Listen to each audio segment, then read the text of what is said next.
ఆక్రమణదారుల్ని అతిగా ఇబ్బంది పెట్టకుండా పనిచేయటం, అంటే ముందే వాళ్ళకి చెప్పి నువ్వు చేయమంటాం, ఇదంతా న్యూసెన్స్గా ఉంది.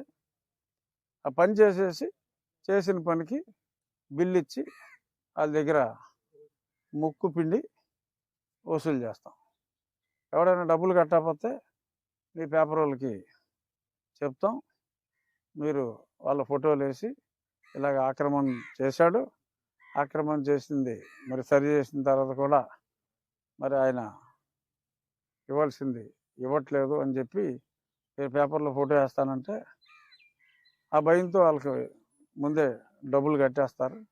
సో అంచేత ఈ రైతులు,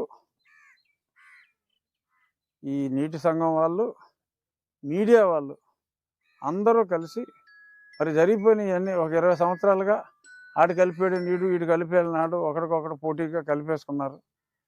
ఆ డ్రైన్ చేపల చెరువుల రైతులు మరి వాళ్ళు కలుపుకున్న దానికి రైతులు బలవకుండా ఉండాలి అంటే మొత్తం కాలువ గట్ల మీద,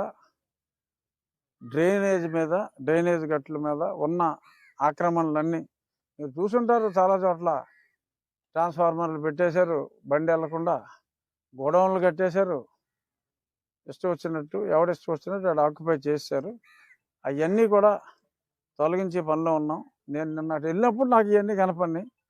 బట్ నేను అన్నీ తిరగటం సాధ్యం కావచ్చు కాకపోవచ్చు. కాబట్టి మెథడాలజీ అర్థమైంది. కాబట్టి మీ మీడియా వాళ్ళు మరి గతంలో కాలువల్లో కలుపుతున్న చెరువుల్ని బాగానే పట్టించారు, దాని మీద చర్యలు తీసుకుంటున్నాం గట్టిగానే.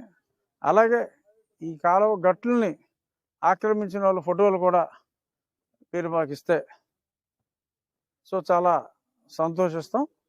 మీకు కూడా తగినంత పారితోషికం కూడా, ఎందుకంటే ఊరికే పని చేయించుకోకూడదు, తగినంత పారితోషికం ఆ గొడవన ఓనర్ తోటి ఇప్పిస్తాం.